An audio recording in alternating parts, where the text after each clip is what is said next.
ತವ್ರ ಮನೆಗೆ ಹೋಗ್ಬೇಕು ಅಂತ ಅನ್ಕೊಂಡಿದೀನಿ. ತವ್ರ ಊರಿಗೆ ಹೋಗ್ಬೇಕು ಅಂತ ಹೇಳಿ ನನ್ನ ಮಗಳಿಗಿರೋ ವಯಸ್ಸಲ್ಲಿ ನನಗೊಂದು ಲೋಟ ಕಾಫಿ ಮಾಡೋಕ್ಕೂ ಕೂಡ ಬರ್ತಾ ಇರಲಿಲ್ಲ friends. Asha, what are you doing? Get up, come eating.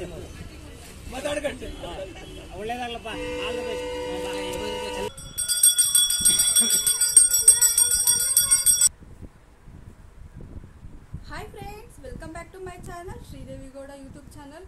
ನಾನಿವತ್ತು ಶನಿವಾರ ಶನಿಮಾತನ ದೇವಸ್ಥಾನಕ್ಕೆ ಹೋಗಿ ಬಂದೆ. ಅದರದ್ದು ಶಾರ್ಟ್ಸಲ್ಲೂ ಕೂಡ ಹಾಕಿದ್ದೀನಿ, ನೀವು ಹೋಗಿ ಚೆಕ್ ಮಾಡ್ಬೋದು. ಮತ್ತು ಇವತ್ತಿನ ನನ್ನ ಒಂದು ವ್ಲಾಗಲ್ಲಿ ಏನು ವಿಶೇಷಪ್ಪ ಅಂತಂದರೆ ನನ್ನ ಲೈಫಲ್ಲಿ ಏನು ನಡೀತೋ ಅದನ್ನು ನಾನು ನಿಮ್ಮ ಜೊತೆ ಶೇರ್ ಮಾಡ್ಕೊತೀನಿ. ಬನ್ನಿ, ನಾನು ಇವತ್ತು ತಿಂಡಿ ಮಾಡಿ ಹೋಗಿರಲಿಲ್ಲ. ನನ್ನ ಮಗಳು ಏನು ತಿಂಡಿ ಮಾಡಿದ್ದಾಳೆ, ಏನಾಗಿದೆ ಅಡುಗೆ ಮನೆಗೆ ಹೋಗಿ ನೋಡೋಣ. ನನ್ನ ಮಗಳು ಏನು ತಿಂಡಿ ಮಾಡಿದ್ದಾಳೆ ಅನ್ನೋದನ್ನು ನೋಡೋದಕ್ಕಿಂತ ಮುಂಚೆ ಇವತ್ತು ನಾನು ಯಾವ ದೇವಸ್ಥಾನಕ್ಕೆ ಹೋಗಿದ್ದೆ ಆ ಕ್ಲಿಪ್ಪಿಂಗ್ನ ನೋಡ್ಕೊಂಬರೋಣ ಬನ್ನಿ ಫ್ರೆಂಡ್ಸ್. ಇದು ಶನಿ ಮಹಾತ್ಮ ದೇವಸ್ಥಾನ. ಇದು ನಾನು ಪ್ರತಿ ಶನಿವಾರ ಈಗ ಬರ್ತಾಯಿದ್ದೀನಿ. ಈಗ ಅದೊಂದು 6ನೇ ವಾರ 7ನೇ ವಾರ ಇರ್ಬೋದು. ಇದು ಮಾತ್ರ ಕನ್ಫ್ಯೂಸ್ ಇದೆ, ಇದು ಲೆಕ್ಕಕ್ಕಿಲ್ದಂಗೆ ಬರ್ತಾಯಿದ್ದೀನಿ. ನಾನು ಲೆಕ್ಕ ಇಟ್ಟಿರೋದು ಮಾತ್ರ ದುರ್ಗಮ್ಮ ದೇವಸ್ಥಾನದ ಬರ್ತಾ ಇರೋದು. ಅದ್ರ ಜೊತೆಗೆ ಇದನ್ನು ಕಂಟಿನ್ಯೂ ಮಾಡ್ತೀನಿ.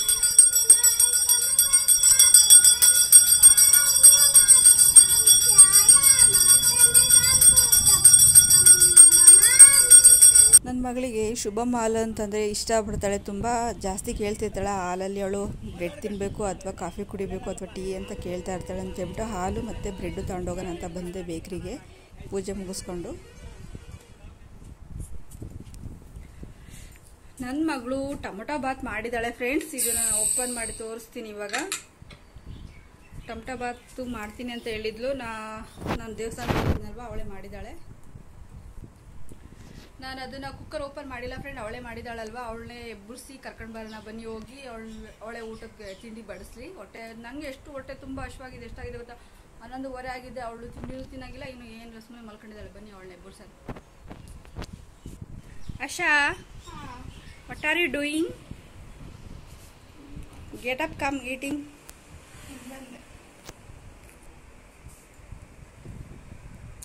ಏನು ತಿಂಡಿ ಮಾಡಿದ್ಯಾ ಆಶಾ ಇವತ್ತು ಮನೇಲಿ? ಟೊಮೊಟೊ ಬಾತ್ ಮಾಡ್ದಾ? ಟೊಮೊಟೊ ಬಾತಿಗೆ ಟೊಮೊಟೊ ಬಾತ್ ಹಾಕಿದ್ಯಾ? ಏನು ಹಾಕಿದ್ಯಾ ಸ್ಪೆಷಲಾಗಿ? ಏನು ಹಾಕಿದ್ಯಾ ಟೊಮೊಟೊ ಬಾತಿಗೆ? ಏನೋ ಬೇರೆ ಹಾಕಿದ್ಯೇನೋ, ಹಾಗಲಕಾಯಿ ಪಗಲಕಾಯಿ ಅಂತ. ಟೊಮೊಟೊ ಬಾತ್ ಮಾಡಕ್ಕೆ ಬರುತ್ತೆ ಆಶಾ ನಿಂಗೆ? ನೋಡೋಣ ಬಾ, ಹೆಂಗ್ ಟೇಸ್ಟಿಯಾಗಿದೆ, ಹೆಂಗ್ ರುಚಿಯಾಗಿ ಮಾಡಿದ್ಯಾ ಅದನ್ನ. ಮಾಡಿದ್ಯಾ ಸುಮಾರು ಸಲ, ಬಟ್ ಅದೇ ಈ ಸಲ ಹೆಂಗಿದೆಯೋ ಏನೋ ನೋಡಬೇಕು. ಇದು 2ನೇ ಸಲ 3ನೇ ಸಲ ಇರ್ಬೋದು ಅಷ್ಟೇ.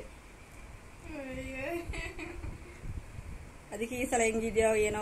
ಸಲ ಮೆತ್ತಗಾಗಿತ್ತು, ಇದು ಸ್ವಲ್ಪ ಹೆಂಗಿದೆ. ಟೊಮೊಟೊ ಬಾತ್ ಹಾಕಿದ್ದು, ಟೊಮೊಟೊ ಬಾತಿಗೆ ಟೊಮೊಟೊ ಹಣ್ಣು ಹಾಕಿದ್ಯೋ, ಬದನೆಕಾಯಿ ಹಾಕಿದ್ಯೋ, ಹಾಗಲಕಾಯಿ ಹಾಕಿದ್ಯೋ ಅಂತ ಚೆಕ್ ಮಾಡ್ಬೇಕು. ಬಾ ಹೋಗಿ ತಿಂಡಿ ನಾನು ತಿಂಡಿ ಬಡಿಸಿ. ಟೊಮೊಟೊ ಬಾತಿಗೆ ಟೊಮೊಟೊ ಹಣ್ಣು ಹಾಕಿದ್ದೆ, ಬಟ್ ಅದು ಏನು ಹಾಕಿದ್ದೆ ಅದೇ ಮೆತ್ತಗಿತ್ತು ಜಾಸ್ತಿ. ನೀರು ಜಾಸ್ತಿ ಮಾಡಿದ್ದಲ್ಲ, ಏನಾದ್ರೂ ಒಂದು ಫಾಲ್ಟ್ ಮಾಡ್ತಾನೆ ಇರ್ತೀಯಲ್ಲ. Come let's go. ಆಶಾ, ತಟ್ಟೆಗೆ ಬಡಿಸ್ಪ. ನಂಗೆ ಹೊಟ್ಟೆಶ್ವಾಗಿದೆ, ನಿಂಗೆ ಹೊಟ್ಟೆಶ್ವಾಗಿಲ್ವಾ?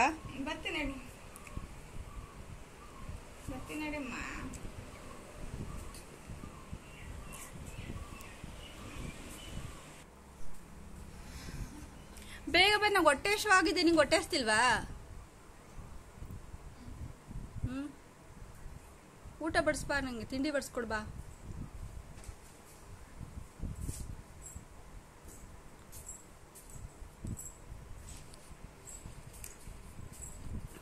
ನೀನು ರೀಲ್ಸ್ ಮಾಡ್ದಾ?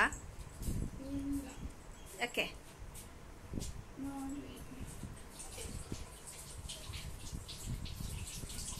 ಘಮ ಘಮ ಅಂತ ಇದೆ ಸ್ಮೆಲ್ಲು. ಟೊಮೊಟೊ ಬಾತ್ ಆಶಾ ಮಾಡಿರೋದು. ವಾವ್, ಇಷ್ಟು ಘಮ ಘಮ ಅಂತ ಇದೆ ಅಂದರೆ ಯಾವ ಥರ ಇರ್ಬೋದು ಟೇಸ್ಟಿ, ನೋಡೋಣ.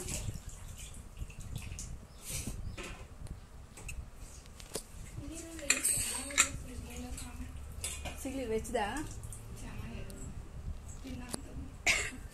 ಹೌದಾ,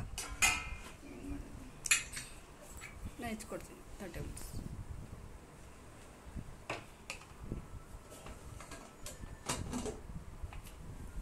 ಹೇಗಿದೆ ಆಶಾ ಮಾಡಿರೋ ಟೊಮೊಟೊ ಬಾತ್ ಇದು. ನೋಡಿ ಫ್ರೆಂಡ್ಸ್, ನನ್ನ ಮಗಳು ಮಾಡೋ ಟೊಮಟೊ ಬಾತ್ ಹೇಗೆ ಮಾಡಿದ್ದಾಳೆ. 18 ವರ್ಷದ ಹುಡುಗಿ ಮಾಡಿರೋ ಟೊಮಟೊ ಬಾತ್. ಈ ವಯಸ್ಸಲ್ಲಿ, ನನ್ನ ಮಗಳಿಗಿರೋ ವಯಸ್ಸಲ್ಲಿ ನನಗೊಂದು ಲೋಟ ಕಾಫಿ ಮಾಡೋಕ್ಕೂ ಕೂಡ ಬರ್ತಾ ಇರಲಿಲ್ಲ ಫ್ರೆಂಡ್ಸ್. ನನ್ನ ಮಗಳು ಎಷ್ಟು ಚೆನ್ನಾಗಿ ಟೊಮಟೊ ಬಾತ್ ಮಾಡಿದಾಳೆ ನೋಡಿ. 18 ಅಂದ್ರೆ 19 ಮ್ಯಾಕ್ಸಿಮಮ್ 20 ಮೈನಸ್ ಅದರೊಳಗೆ. ಏನು ಫ್ರೆಂಡ್ಸ್, 20 ವರ್ಷದೊಳಗಿದ್ದಾಳೆ ಅಷ್ಟೇ.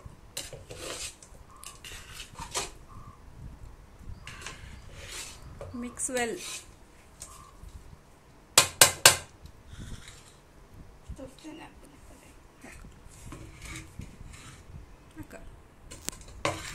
ನೀರು ಬಸಿದ್ರು ತಟ್ಟೆ ಎಷ್ಟೊಂದು ನೀರು.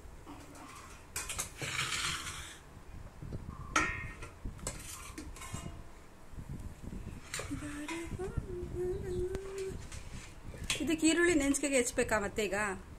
ಸಿಗಲಿಲ್ಲ, ಚೆನ್ನಾಗಿರುತ್ತಿಲ್ಲ ಅಂತ ದಪ್ಪ ಲೇಯರ್ ಇರೋದು, ಸಣ್ಣ ಲೇಯರ್.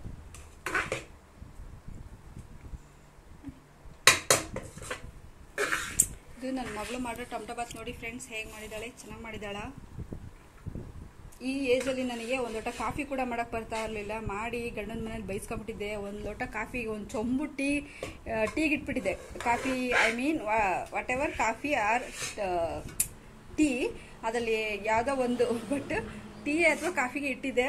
ಬಟ್ ಅದು ಟೀ ಅಂತಲೇ ಅಂದ್ಕೊಳ್ಳಿ, ಟೀ ಇಟ್ಟಿದ್ದೆ. ಅದು ಒಂದು ಲೋಟ ಟೀಗೆ ನಾನು ಎಷ್ಟು ಒಂದು ಚೊಂಬು ನೀರು ಇಟ್ಬಿಟ್ಟು ಟೀ ಮಾಡೋಕ್ಕೆ ಹೋಗಿದ್ದೆ. ನಂಗೆ ಅಂಥ ಚಿಕ್ಕ ಏಜಲ್ಲಿ ಮದುವೆ ಮಾಡಿದ್ದು ಫ್ರೆಂಡ್ಸ್. ಹಾಗಾಗಿ ನನಗೆ ಆಗ ಅಡುಗೆ ಬರ್ತಾ ಇರಲಿಲ್ಲ. ಚಿಕ್ಕ ವಯಸ್ಸಿಗೆ ಮದುವೆ ಮಾಡೋದ್ರಿಂದ ಈಗ ನಮ್ಮ ಮಕ್ಕಳು ಇಷ್ಟು ಚೆನ್ನಾಗಿ ತಿಂಡಿ ಮಾಡ್ತಾರೆ, ಅಡುಗೆ ಎಲ್ಲ ಬರುತ್ತೆ. ನಮ್ಮನ್ನ ತುಂಬ ಸುಖವಾಗಿ ಸಾಕ್ಬಿಟ್ರಲ್ವ, ಹಂಗಾಗಿ ನಮಗೆ ಅದೇನು ಕಲಿಸ್ಲಿಲ್ಲ. ಹಾಗಂತ ನನ್ನ ಮಗಳಿಗೆ ನಾನು ಕಷ್ಟ ಕೊಟ್ಟಿದ್ದೀನಿ ಅಂತಲ್ಲ, ಬಟ್ ನಾನು ಆದಂಗೆ ನನಗೆ ಬಂದಿರೋ ಅಂಥದ್ದು ಏನು ನಾನು ಕಲಿದೆ, ನೋವು ಅನುಭವಿಸಿದೆ ಆ ಏಜಲ್ಲಿ ನನ್ನ ಮಕ್ಕಳು ಕೂಡ ಅಡುಗೆ ತಿಂಡಿ ಬರದೇ ಇರಬಾರ್ದು ಅನ್ನೋದು ನನ್ನೊಂದು ಇಂಟೆನ್ಷನ್ ಇತ್ತು. ಅದಕ್ಕೆ ನನ್ನ ಮಗಳಿಗೆಲ್ಲ ನಾನು ಮಾಡೋ ಅಡುಗೆನೆಲ್ಲ ಆಗಾಗ ಸ್ವಲ್ಪ ಟಚ್ ಕೊಡ್ತಾ ಇದ್ದೆ. ಹಾಗಾಗಿ ಇಷ್ಟು ಪರ್ಫೆಕ್ಟಾಗಿ ಅಡುಗೆ ಮಾಡಿದ್ದಾಳೆ ತಿಂಡಿ.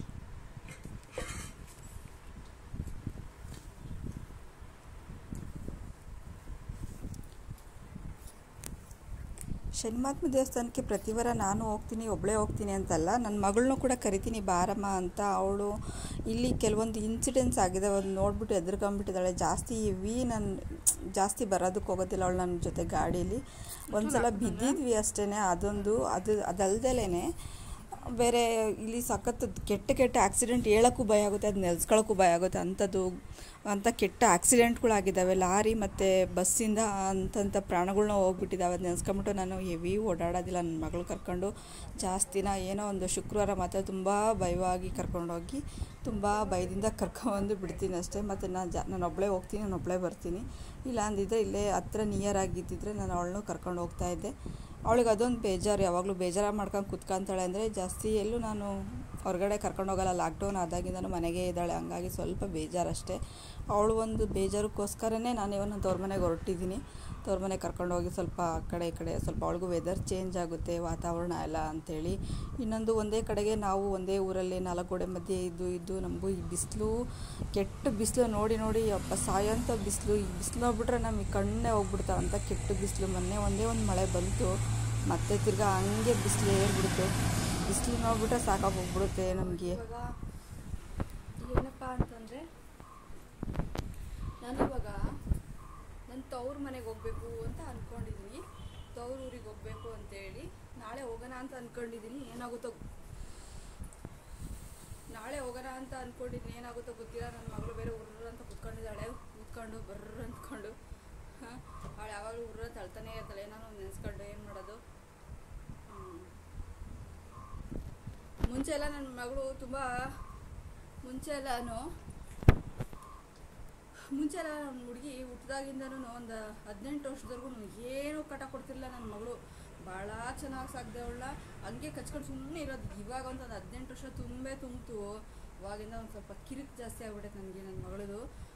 ಏನು ಹೇಳಿದ್ರು ಅಷ್ಟೇ, ಹೇಳೋದೆಲ್ಲ ಹೇಳ್ತೀನಿ, ಕೇಳೋದೆಲ್ಲ ಕೇಳ್ತೀನಿ. ಮತ್ತೆ ತಿರುಗಿ ಅದಾನ ಒಂದು ಬೇಜಾರು ಮಾಡ್ಕೊಂಡು ಅದಾನ ಒಂದು ಯಾವತ್ತಕ್ಕೊಂಡು ಕಣ್ಣ ನೀರಾಕೊಂಡು ಕುತ್ಕೊಂಡ್ಬಿಡ್ತಾಳೆ. ಬೇಜಾರು ಮಾಡ್ಕೊಂಡು ಇದ್ದಾಳೆ. ನಾಳೆ ಊರಿಗೆ ಹೋಗೋಣ ಅಂತ ಹೊರಟಿದ್ದೀನಿ. ಬಟ್ಟೆ ಜೋಡಿಸಿಲ್ಲ, ಇನ್ನೂ ಬಟ್ಟೆ ಜೋಡಿಸ್ಬೇಕು. ಎದ್ದಾಳಮ್ಮ ಬಟ್ಟೆ ಜೋಡಿಸು, ಬ್ಯಾಗ್ ಜೋಡಿಸಿದ್ರೆ ಅದೆಲ್ಲ ಮುತುವರ್ಜಿ ಅವಳೇ ತಗೊಳ್ಳೋದು. ಎದ್ದು ಬಟ್ಟೆ ಜೋಡಿಸಮ್ಮ ಅಂತ ಹೇಳ್ತಾ ಇದ್ದೀವಿ. ಸುಮ್ಮನೆ ಕೂತಿದ್ದಾಳೆ, ಮಲ್ಕೊಂಡವಳೆ, ಕಣ್ಣ ನೀರು ಹಾಕ್ಕೊಂಡು. ಏನಾದರೂ ನೆನ್ಸ್ಕೊಂತ ಇರ್ತಾರೆ ಮನೆಗಳ್ದು ಯಾವುದಾದ್ರೂ ಒಂದು ಇರುತ್ತೆ. ಹಿಂಗೆ ಹೋಗೋಣ ಅಂದ್ಕೊಂಡಿದ್ದೀನಿ, ಹೆಂಗಾಗುತ್ತೋ ಗೊತ್ತಿಲ್ಲ. ನಾಳೆ ಹೋದರೆ ನಾನು ಬುಧವಾರದೊಳಗೆ ಬರಬೇಕು, ಯಾಕಂದರೆ ಮತ್ತೆ ತಿರ್ಗಿ 8ನೇ ಆರತಿ ಐತೆ ಶುಕ್ರವಾರ. ಅದನ್ನ ಮಾತ್ರ ಮಿಸ್ ಮಾಡೋಂಗಿಲ್ಲ. ಮತ್ತೆ ಬೇಗ ಬಂದ್ರೂ ಕೂಡ ಆರತಿಗೋಸ್ಕರ ನಾನು ಹೋಗಿ ಬಂದ್ರೂ ಕೂಡ ಮತ್ತೆ ತಿರ್ಗಾ ಹೋಗಬೇಕು ಅಂತ ಅಂದ್ಕೊಂಡಿದ್ದೀನಿ. ಸ್ವಲ್ಪ ಅಲ್ಲಿ ಏನಾರ ತಗೊಳೋದೈತೆ, ಹಂಗಾಗಿ ಸ್ವಲ್ಪ ಬೇಜಾರಾಗಿದೆ. ಊರಲ್ಲಿ ಇದ್ದು ಇಲ್ಲಂತೂ ತುಂಬ ಶೆಕೆ ಇದ್ದಾಗೆ 1-2 ದಿನ ನಾನು ತವ್ರ ಮನೆಗೆ ಹೋಗಿದ್ದು ಬರೋಣ ಅಂತ ಅಂದ್ಕೊಂಡಿದ್ದೀನಿ. ಅಲ್ಲಿ ಏನಾಗುತ್ತೋ ಗೊತ್ತಿಲ್ಲ. ನನ್ನ ಮಗಳಿಗೆ ಬಟ್ಟೆ ಜೋಡಿಸೋಣ ಎದ್ದು ಅಂದರೆ ಸುಮ್ಮನೆ ಮಲ್ಕೊಂಡಿದ್ದಾಳೆ. ನೋಡೋಣ ಏನಾಗುತ್ತೆ. ಬರೀ ಅವಳು ಹಬ್ಬಸೋಣ ಏನು ಹೇಳ್ತಾಳೆ ಕೇಳೋಣ. ಬಟ್ಟೆ ಜೋಡಿಸಿ ಎದ್ದಳು ಅಂತ ಹೇಳ್ತೀನಿ. ಏನು ಮಾತಾಡ್ತಾಳೆ ನೋಡಿ. ಶಾ ಎದ್ದಾಳೆ, ಬಟ್ಟೆ ಜೋಡಿಸು, ಊರಿಗೆ ಹೋಗೋಣ.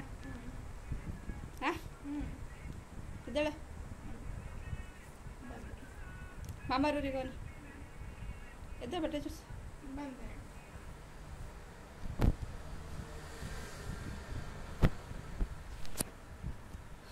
ಇವಾಗ ನಾನು ಸ್ವಲ್ಪ ಹೊತ್ತು ರೆಸ್ಟ್ ತಗೊಂತೀನಿ. ಈಗ ಸುಮಾರು ಎಷ್ಟು ವರ್ಷ ಟೈಮು? ಓಯ್ 1:30 ಅಲ್ಲ, 2-3 ಕರೆಕ್ಟಾಗಿ ಹೇಳ ಆಶಾ. ಈಗ ಸುಮಾರು 1-1:30 ಟೈಮ್ ಆಗಿದೆ. ನಾನು ಇವಾಗ ಒಂದು ಅರ್ಧ ಗಂಟೆ ರೆಸ್ಟ್ ತೊಗೊಂಡ್ಬಿಟ್ಟು ಒಂದು ಸ್ವಲ್ಪ ಬಟ್ಟೆ ಜೋಡಿಸ್ಕೊಳ್ಳೋಣ ಅಂತ ಇದ್ದೀನಿ. ನಾನು ತವ್ರ ಮನೆಗೆ ಹೋಗ್ತಾ ಇದ್ದೀನಿ. ನಿಮ್ಮನ್ನ ಜೊತೆ ಕರ್ಕೊಂಡು ಹೋಗ್ತೀನಿ, ಬನ್ನಿ. ಈ ವಿಡಿಯೋ ಇಷ್ಟ ಆದರೆ ಲೈಕ್ ಮಾಡಿ, ಶೇರ್ ಮಾಡಿ, ಕಮೆಂಟ್ ಮಾಡಿ, ಹಾಗೆ ಸಬ್ಸ್ಕ್ರೈಬ್ ಆಗೋದನ್ನು ಮರಿಬೇಡಿ ಅಂತ ಹೇಳ್ತಾ ಈ ವಿಡಿಯೋನ ಇಲ್ಲಿಗೆ ಎಂಡ್ ಮಾಡ್ತಾ ಇದ್ದೀನಿ. ಓಕೆ, ಬಾಯ್.